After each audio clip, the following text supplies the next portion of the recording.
Voces, opiniones, diálogo.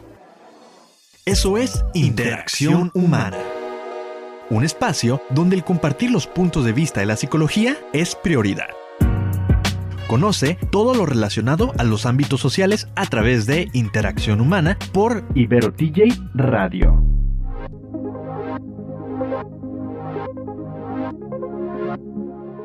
La desaparición forzada se usa muy frecuentemente como una estrategia en la que lo que se pretende es infundir terror en las personas.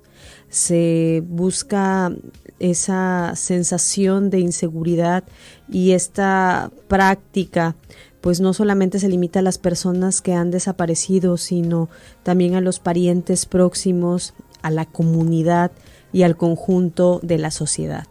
En el marco del Día Internacional de las Víctimas de Desapariciones Forzadas, estamos desarrollando este programa del día de hoy en el que vamos a conversar sobre la desaparición forzada de manera general como un fenómeno que va más allá de una violación de los derechos humanos y las implicaciones psicosociales alrededor de la desaparición forzada, así como el acompañamiento.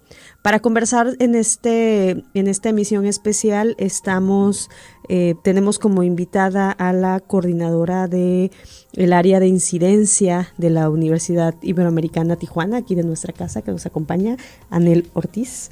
Hola, buenas tardes a todos. Un saludo a todos nuestros alumnos de psicología, de derecho y de las otras carreras que nos escuchan. Muchas gracias y yo soy Erika Cler. Estamos en Interacción Humana, quédense con nosotras. Situaciones y temas que ocupan ser tratados. Interacción Humana.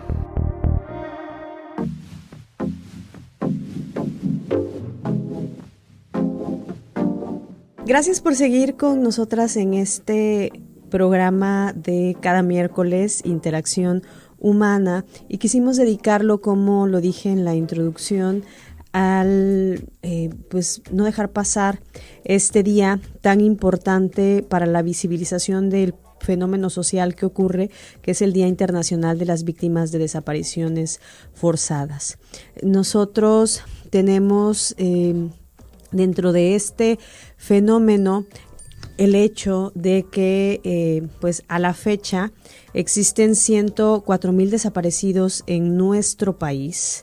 Existen además, o no sabemos si dentro de estas cifras, alrededor de 50,000 cuerpos sin identificación, que en la ciudad y en el estado también existe un número grande de desaparecidos, de personas desaparecidas, que en Baja California suman, los que están reportados, 14,000 personas. Esto implica un fenómeno social, un fenómeno de justicia muy importante que aún no se resuelve, que muchos de los colectivos locales están trabajando, locales, nacionales, internacionales, están trabajando para visibilizarlo y encontrando respuestas a los problemas pues que en realidad están siendo que tienen que ver con el sistema de justicia, que tienen que ver con el tejido social, que tienen que ver con muchos elementos que pues vamos a tratar de platicarnos en este momento. Vamos a, me gustaría, Anel, que nos platicaras en dónde estamos. Dijo unas cuantas cifras con las que contamos, pero ¿en dónde estamos en términos de desaparición forzada como fenómeno social? Bueno, creo que es importante, voy a retomar aquí un poquito datos que son pues ya más de investigaciones científicas, no de una opinión propia, con base a Fabián Campos y a Ilian Semo. Ellos consideran que ha habido dos momentos de desaparición en México, de desapariciones masivas. Por un lado está la Guerra Sucia entre 1970 y 1980, y por el otro lado está esto a lo que han llamado la otra guerra, que es esta marcada como el Estado contra la sociedad que está fragmentada, o la guerra contra el narco, que tiene una temporalidad del 2006 y hasta la fecha, ¿no? Que no ha disminuido. De estos 104,000 personas reportadas como desaparecidas, como víctimas de desaparición, pues casi el 90% se ha dado en este segundo periodo, es decir, del 2006 a la fecha. ¿Y qué pasa aquí? Quiero hablar un poco de los estados democráticos, es decir, muchos hablan de estado fallido, de un estado que no funciona.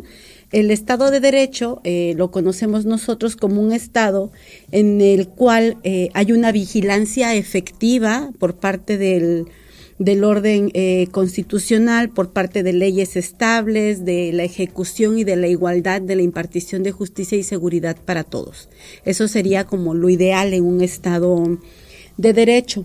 En este contexto, muchos llaman a esta cuestión de la desaparición como un Estado democrático de excepción, y lo llaman como Estado democrático de excepción porque hay prácticas represivas e ilegales, violatorias de derechos humanos, violaciones constantes al Estado de Derecho, que actúan diariamente y de manera focalizada, porque si bien es cierto la desaparición se ha dado en todo México, hay algunos estados que lo han padecido más que otros, o en donde se ha documentado más que otros, ¿no? Y a estos lugares pues se les llama microespacios de excepción, es decir, que hay una suspensión de garantías dentro del Estado de Derecho que debería de imperar en todo México, ¿no?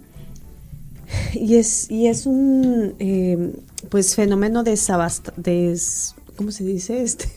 Devastador, lo que quise decir, porque no solamente es el hecho de estar viviendo lo que a lo mejor algún conocido está experimentando, o historias que suceden en la televisión o en los reportajes, también lidiar con el asunto de encontrarse fosas clandestinas continuas, el ver gente que está haciendo trabajos de investigación muy serios, cada vez más profesionalizados, con recursos muy limitados, pues ver que están encontrando personas que a veces no son sus familiares, pero y a veces no logran identificar quiénes son, y nos resulta como sociedad muy doloroso, además que está acompañándonos constantemente el temor a formar parte de esas cifras, la incertidumbre de visitar, de vivir en realidad libremente en cada una de las pues salidas hasta limitadas que tenemos hacia nosotros mismos y hacia las otras personas. Por eso decíamos que no solamente afecta a los familiares directos, incluso no solo las personas que están desaparecidas, sino como comunidad, como sociedad, nos está causando más daño del que es evidente. Y vamos a seguir hablando de este fenómeno después de haber hecho esta pequeña contextualización. No olviden seguir nuestras redes sociales de Ibero TJ Radio, Laboratorio de Interacción Humana de la Frontera, y pueden buscar en Spotify, Mixcloud, nuestros podcasts pasados, y quédense aquí con nosotras en Interacción Humana. Ibero TJ se construye en comunidad. Búscanos en redes sociales como @IberoTJ Radio. Estamos en Facebook e Instagram.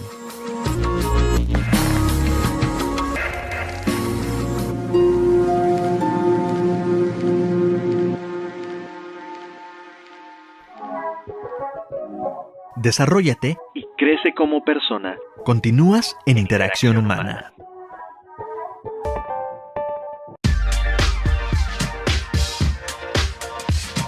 Desafortunadamente, la desaparición forzada es un problema mundial. No nos dice la Organización de las Naciones Unidas que no solamente se concentra en un lugar del mundo. Pareciera ser que en México es de los lugares en donde ocurre de manera más grave este fenómeno y que no se toman las suficientes acciones para erradicar el problema.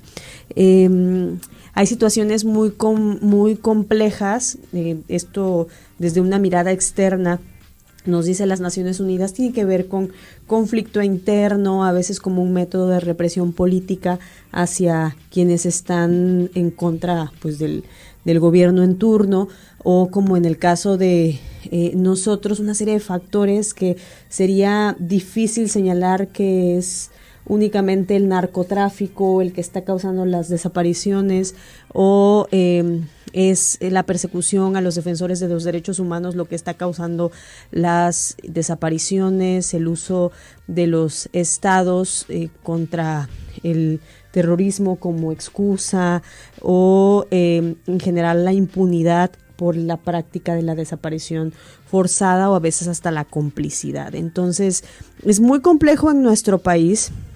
Y en especial, pues es relevante entender a qué nos estamos refiriendo cuando hablamos de la desaparición forzada como un crimen de lesa humanidad. Como decía hace un momento, que hay múltiples efectos, por lo cual se considera pluriofensivo. Entonces, Anel, tú que traes esta información y que has trabajado con algunos de los colectivos de búsqueda de desaparecidos desde la coordinación de incidencia, y que, bueno, los estudiantes aquí también se han familiarizado y se siguen familiarizando con el fenómeno, y hemos participado de varias actividades en búsqueda de la visibilidad del problema. Pues platicándonos un poco más de a qué hace referencia esto de que es crimen de lesa humanidad y la pluriofensa a la que se hace referencia. Sí, es importante mencionar que en estas dos como temporalidades de la desaparición que yo he mencionado, durante la Guerra Sucia generalmente había un actor indicado o un actor señalado directamente. Según investigaciones, pues era el Estado el perpetrador de esta violencia basado en una ideología, en la desaparición de una ideología.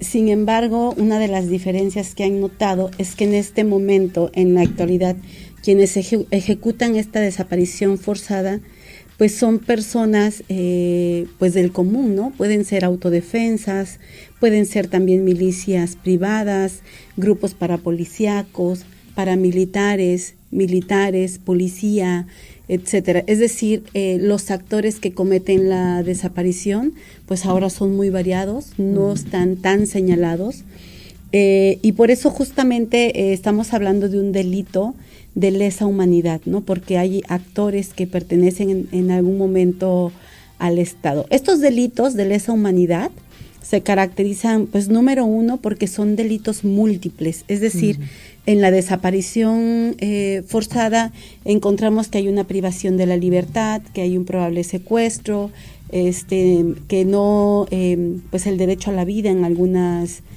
situaciones, el derecho a la libertad de expresión, el derecho al libre tránsito, incluso a un libre proceso, ¿no? Un proceso justo en los casos en donde está involucrado gobierno. Entonces es múltiple, porque hay múltiples violaciones a derechos humanos en el contexto de la desaparición. Por otro lado, es un delito que es continuo porque se produce a cada momento, desde el momento en que la persona desaparece y hasta que la víctima no aparezca, va a ser continuo, ¿no? Es decir, una persona está desaparecida hoy y estaría mañana pasado infinitamente hasta que sea encontrada o localizada la persona.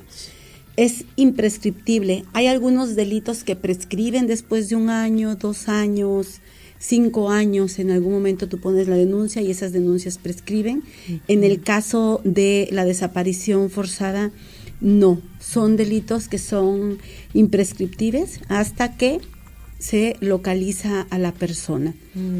Y hablábamos de que son pluriofensivos, porque no es solamente la persona que fue víctima de la desaparición, sino que afecta a más personas, a más sujetos de derecho, nos dice la ley, ¿no? Es decir, los familiares, pierde la sociedad, incluso se pierde fuerza productiva económica de trabajo, si lo quisiéramos ver también desde una cuestión económica, pero sobre todo lo vamos a analizar un poco más desde este tejido social, desde qué implica para las personas tener a un familiar desaparecido, ¿no? Cómo se regresa a la realidad, en qué momento se deja de buscar, en qué momento hay una resignación o en qué momento no lo hay, ¿no?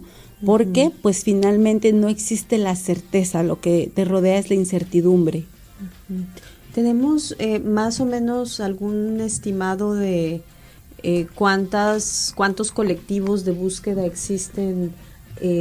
Bueno, no sé si aquí en México, al menos aquí en Baja California, con los que estamos trabajando en la Universidad Iberoamericana. Sí, normalmente, bueno, lo que se menciona son un aproximado de 24 colectivos en Baja California, pertenecientes a Mexicali, Tecate, San Quintín, Rosarito, Tijuana. Nosotros colaboramos con 11 colectivos a través de brindar justamente acompañamiento. Bueno, en realidad nos acompañamos nosotros de ellos y aprendemos de ellos. Claro.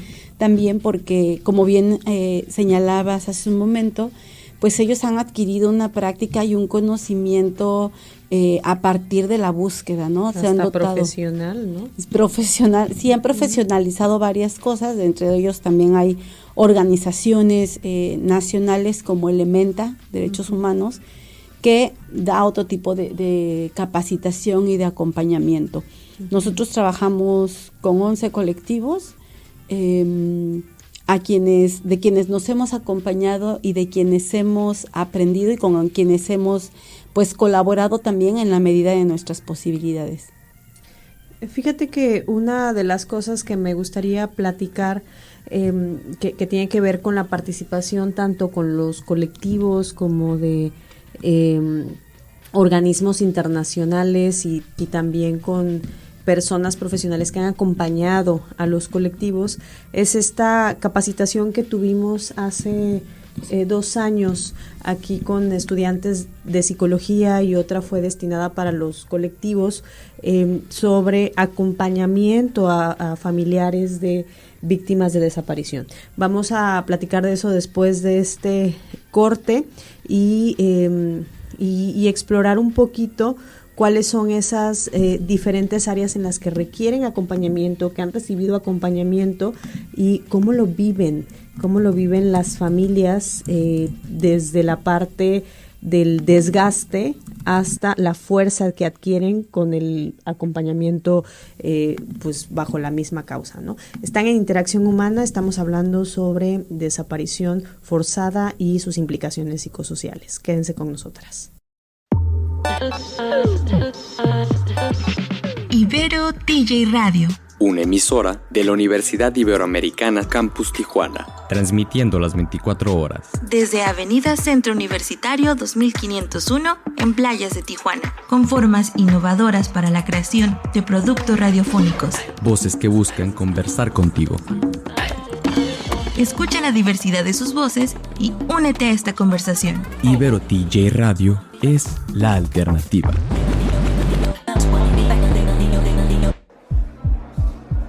El diálogo de esta sesión aún no termina.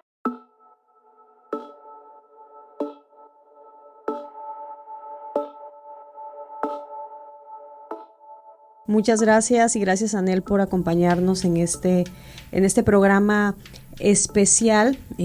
Debo decir a la audiencia que teníamos como invitada a una participante de una de las líderes de uno de los colectivos de búsqueda de aquí en Tijuana, pero justo por el día de la desaparición forzada, pues hay múltiples actividades y la llamaron de manera inesperada y pues no puede dejar esos trámites a veces que tiene que realizar y pues lo entendemos, pero agradecemos mucho el trabajo que hacen los colectivos, la confianza que le tienen a la Universidad Iberoamericana para pues acompañarles en algunas de las pues de las pequeñas necesidades que surgen como cuando quieren capacitar a las nuevas integrantes, cuando hay una nueva ley que tienen que analizar, cuando quieren involucrarse, pues la Universidad Iberoamericana ha participado. Entonces les estaba contando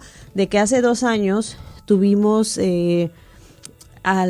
esto fue en el marco justo antes de que viniera una brigada de búsqueda que fue como una especie, y ya se ha replicado, la Brigada Internacional de Búsqueda en Baja California, en la que tuvimos no solamente a los colectivos locales, sino también, digamos que ellos como que se van rotando. Lo que entendí en ese momento fue que tocaba venir aquí a Baja California, y lo que hacen es que se le sumaban, me acuerdo que venían de Sonora, de Veracruz, de diferentes lugares de la República, y en algunos otros países, de Honduras, de Guatemala, venían personas que formaron sus colectivos a partir de la desaparición de sus familiares.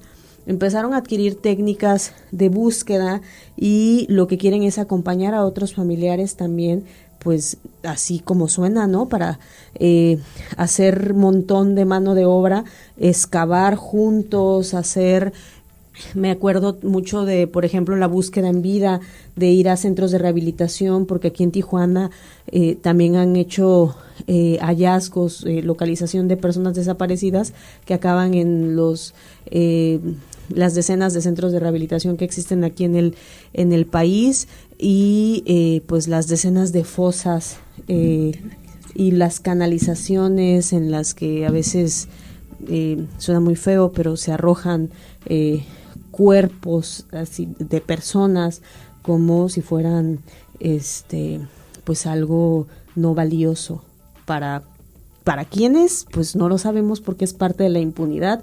Definitivamente grupos delincuenciales, criminales, no sabemos de qué filiación, pero ahí están, ¿no? Entonces, en esa experiencia que tuvimos, recibimos la capacitación de una psicóloga que había estado trabajando con organismos internacionales, entre ellos la Cruz Roja Internacional. Diana Montelongo, que le tenemos mucho cariño por el trabajo que ha hecho con los colectivos y que nos vino a capacitar. Tuvimos un taller de 2 días con estudiantes y profesores de aquí de psicología, así como con los colectivos. Entonces, sociedad civil, y también en esa ocasión nos acompañaron autoridades del DIF, del Instituto Nacional del Instituto de la Mujer, que vinieron de San Quintín, de Ensenada. Sí, fue una jornada muy enriquecedora, en la que básicamente lo que se buscó fue plantear el contexto, hablar de cuál había sido, pues cuál es ese trayecto a partir de algunos ejemplos que han experimentado familiares desde el momento en el que desaparecen sus familiares hasta el momento en el que, pues, a veces tienen los hallazgos de localización o continúan en la búsqueda sin, pues, a veces hasta sin esperanza, ¿no? Entonces, como todo ese trabajo fue importante, pero también, sobre todo para los que estamos en el área de psicología, hablar sobre este fenómeno de la pérdida ambigua, que es un término que se utilizó desde la década de los 70s por Pauline Voss, que hace investigaciones sobre pérdida ambigua, en el que pues se convierte este concepto como un referente clave para poder entender y afrontar diferentes efectos de la desaparición de un familiar. ¿Qué es lo que tiene que ver con la desaparición? Pues para empezar, partiendo del hecho de que cuando hablamos de una persona desaparecida, estamos hablando de alguien cuyos familiares no han recibido ninguna noticia, o cuya desaparición se ha denunciado sobre información a veces confiable y a veces hasta con señalamientos de quiénes son exactamente, pero no se sabe el paradero. Entonces hay ahí una serie de fenómenos psicológicos pues muy difíciles de afrontar, porque hay una incertidumbre constante. Es diferente a cuando tienes la certeza de que tuviste una pérdida, por ejemplo, por muerte, y sabes cómo ocurrió, en dónde ocurrió, cuándo ocurrió, incluso hasta quién la perpetró. Y eso te da la posibilidad de generar un duelo, ¿no? De iniciar un proceso de duelo, porque hay certidumbre. Y en la pérdida ambigua, pues una de las características es que no hay respuestas, hay muchas preguntas, y lo que va a estar generalmente ahí, pues va a ser la búsqueda de la verdad, ¿no? Además del familiar. Sí, es mucho de lo que conversamos en esos talleres, y tratar de entender cuál es la mejor manera de acompañar, porque hay muchas metidas de pata entre quienes trabajan atendiendo estos casos, y a veces incluso quieren mandar al psicólogo, no sé, por ejemplo, luego dicen, no, pues mándalo con un tanatólogo para que supere la pérdida. Pero ¿cómo ayudas a una persona que tiene desaparecido a un familiar, cuyo pues paradero no se sabe? Existe una esperanza de que aparezca, y tú tratas de trabajar con la superación, ¿no? ¿Qué es lo que esperas? Que olvide que está desaparecido, que ya no lo busque, cómo lidiar en parte con el dolor de la ausencia, con los cambios económicos, con los cambios en la crianza, los ajustes, si por ejemplo, y hay condiciones que se tienen que considerar, ¿no? Si por ejemplo dejó hijos, si dejó a una pareja sentimental, si tenía planes, si estaba en cierto periodo de edad. Entonces hay muchos elementos en los que pues no puede tratarlo cualquier profesional, esas pérdidas, porque hay una recuperación, más bien hay una estrategia de afrontamiento psicológico, una serie de estrategias con los que las personas, y sobre todo ahí lo hemos vivido muy de cerca, las que están en los colectivos, que han resignificado esa incertidumbre, esa pérdida, pero que no podemos hablar tal cual de una superación de una pérdida, porque de alguna manera se convierte en el sentido de sus vidas. Sí, y sobre todo también mencionar que en esta pérdida ambigua, que es una aflicción pues súper prolongada, quienes la padecen también empiezan a somatizar de repente estas emociones, y empiezan a tener síntomas físicos, ¿no? Nos mencionaban en aquella ocasión pues cómo había mujeres que tenían pues dolores, trastornos digestivos, parálisis facial, dolor en extremidades, irritabilidad constante, justo por este dolor que les generaba, ¿no? Pero también nos comentaba, recuerdo que en aquella ocasión vino a la entrevista María Herrera, que es una de las buscadoras de la Brigada Nacional de Búsqueda, y ella mencionaba que tendríamos que pensar un poco en los niños, hijos de estas personas desaparecidas, porque estaban un poco en el abandono. Pero bueno, eso lo comentaremos ahorita regresando del corte. Conoce acerca de ti a través de Interacción Humana por Ibero TJ Radio.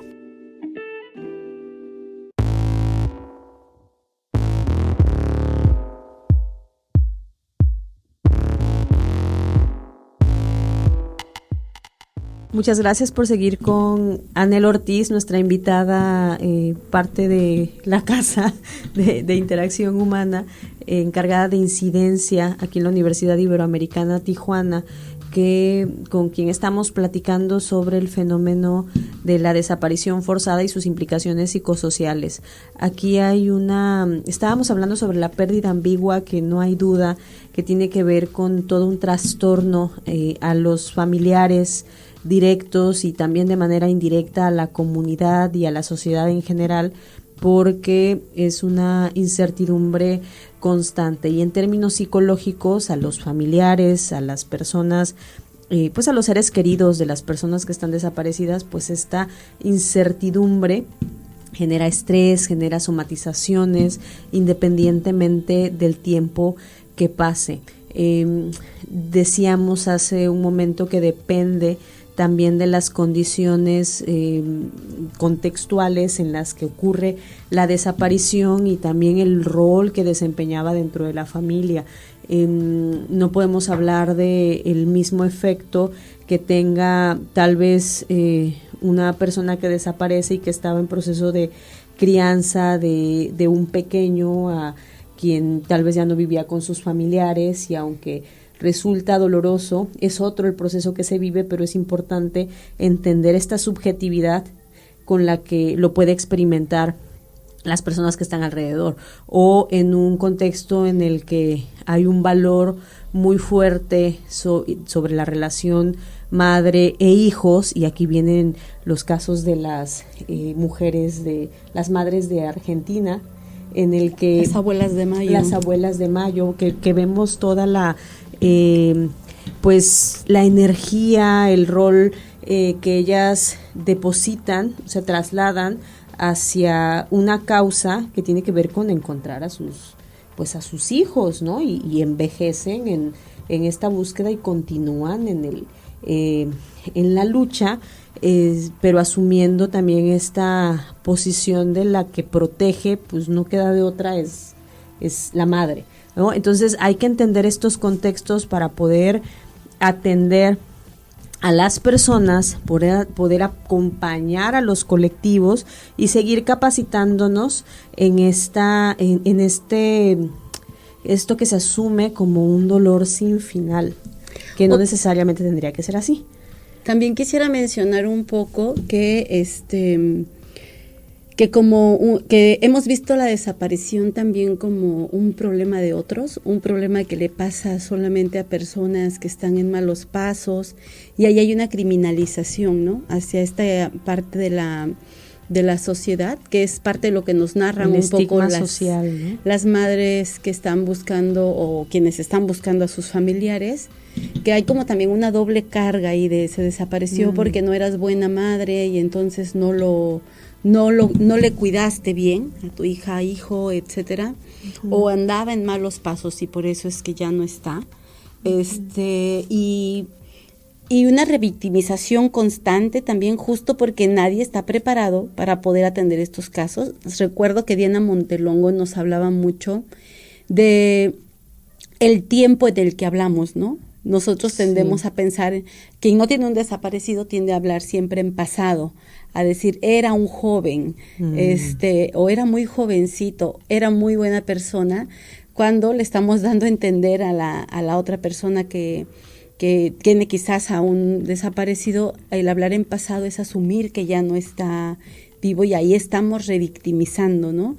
Entonces, desde el vocabulario, cosas muy pequeñas que desconocía, que nos han ayudado a entender un poco más este contexto, a ser un poco también más empáticos ante esta problemática, y a tener un poco más de conciencia, ¿no? Porque antes, pues sí veía yo los casos, pero sí, justamente desde que empezamos a trabajar con estos colectivos, con estas madres, que ahora no son un colectivo, sino personas con emociones, sentimientos, vidas afectadas, pues ya lo vemos de diferente manera. Sí, y bueno, como recurso para quienes a lo mejor se quieran seguir formando al respecto, les recomendamos este material sobre pérdida, trauma y resiliencia del trabajo terapéutico con la pérdida ambigua, que nos ha ayudado mucho a entender un poco las maneras en las que se vive con esa ambigüedad y cómo poder concentrarse en el propio bienestar aún en estas circunstancias pues de pérdida ambigua. Además de este material, que nosotros no lo diseñamos, sino que lo consultamos, pero con gusto les compartimos a ustedes parte de lo que aprendemos, tenemos algunos otros recursos que pues me gustaría, para que fuéramos cerrando el programa, que nos platicaras, Anel, que existen también en el sistema universitario, bueno, no es el sistema universitario jesuita, sino dentro de la Compañía de Jesús, y algunos otros recursos a los que podemos tener acceso pues ante circunstancias de desaparición. Y también, ya para cerrar, que nos platiques qué otras actividades en incidencias se están pensando en el marco de la visibilización o apoyo también a esta, pues a entender mejor esta problemática. Sí, fíjate que dentro de las instituciones jesuitas está el Centro Pro Derechos Humanos, que está en la Ciudad de México, y ellos pues tienen más de 20 años dando acompañamiento a víctimas de violaciones a derechos humanos, y entre ellos pues familiares que están buscando a sus seres queridos, ¿no? Entonces ellos tienen una guía que se llama No Somos Expedientes, que pueden consultar en internet, está libre, lo pueden descargar ahí, y es muy interesante porque este material pues apoya a los familiares y les brinda información sobre cómo impulsar y exigir acciones en la búsqueda y en la investigación. Es decir, ¿qué hacemos? Normalmente cuando viene uno de estos casos nos quedamos paralizados, ¿no? Empezamos a hablarle a las redes, a los amigos, y después pues hay que afrontar qué continúa institucionalmente para poder dar con nuestro familiar. Entonces hay una guía porque es un problema constante, porque es un problema que está aquí en la sociedad, ¿no? ¿Cómo la encontramos esa guía? Se llama así, No Somos Expedientes, Okay. y la pueden googlear, nosomosexpedientes.mx. Centro Pro. Okay. Y ahí se encuentra. De hecho, dentro de las acciones que tenemos próximamente, el 8 de septiembre vendrán personas de Centro Pro Derechos Humanos a capacitar a los colectivos en temas de expedientes, justamente de qué es lo que tiene que tener un expediente, de cómo se puede lograr de alguna manera que haya una declaración de víctimas, porque no todas las personas desaparecidas tienen el nombramiento de víctimas. ¿Qué hacer también en términos de hablábamos al principio de que no solamente es la desaparición, sino también la identificación de estos cuerpos? Entonces también qué hacer y qué proceso seguir para la identificación, para las pruebas de ADN, ¿no? Este proceso que hay que seguir de manera legal viene en este documento que ellos han trabajado, No Somos Expedientes, y la capacitación que tenemos es el día 8 de septiembre, de 10 de la mañana a 5 de la tarde. Okay. Está abierta la convocatoria, nos pueden consultar en nuestra página de Facebook, Vinculación e Incidencia, en donde está la liga para poderse registrar y poder ingresar. Por un lado, este es como algo de lo que se hace en las instituciones jesuitas. Por otro lado, también sabemos que Tijuana es un lugar geográficamente en donde desaparecen personas, no solamente locales, sino que también muchas personas que están en tránsito, que están en procesos de movilidad.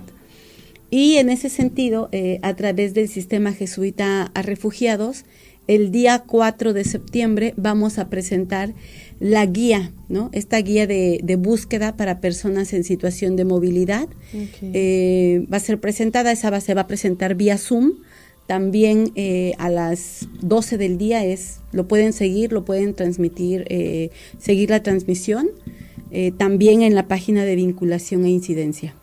Pues les compartiremos los links de esta información en la página del Laboratorio de Interacción Humana de la Frontera. Ya lo escucharon, tenemos varias actividades para no quedarnos con los brazos cruzados ante este fenómeno. Al menos empecemos por informarnos, por tal vez acercar a las personas que creemos que puedan necesitar esta información, pues dicha información. Agradecemos muchísimo el tiempo que nos diste, Anel. ¿Quieres cerrar con algún mensaje que quieras mandarle a la audiencia?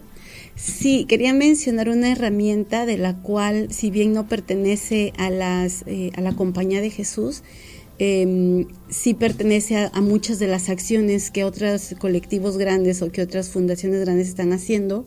Hay una página y una herramienta, un chatbot que se llama Busquemos, y lo pueden encontrar así como busquemos.com, en donde ustedes ponen ahí que tienen a una persona desaparecida y el chat también les va diciendo paso a paso qué hacer. Tiene un conjunto de instrumentos jurídicos. En caso de que haya sido detenido por la policía, está un amparo. Este amparo es para buscarlo en el sistema, un amparo de presentación, un amparo en caso como recurso de ilegalidad, etcétera. Es muy interesante, y hay un video también en YouTube, si lo quisieran ver, como una de las herramientas que hay disponibles a la mano. Y mencionar también, ya por último, que dentro del área de incidencia estamos trabajando junto con la Coordinación de Derecho en fortalecernos en este tema, en seguir aprendiendo. para poder brindar un acompañamiento, pero sobre todo para formar estudiantes que, como siempre hemos mencionado, estudiantes que sean excelentes académicos, excelentes profesionales, pero con un alto sentido humano, ¿no? Con una comprensión de este tipo de problemas sociales que son muy complejos. Sean conscientes y competentes pues, ante estas circunstancias. Muchas gracias por habernos escuchado. Nos escuchamos en el siguiente episodio de Interacción Humana. Hasta entonces.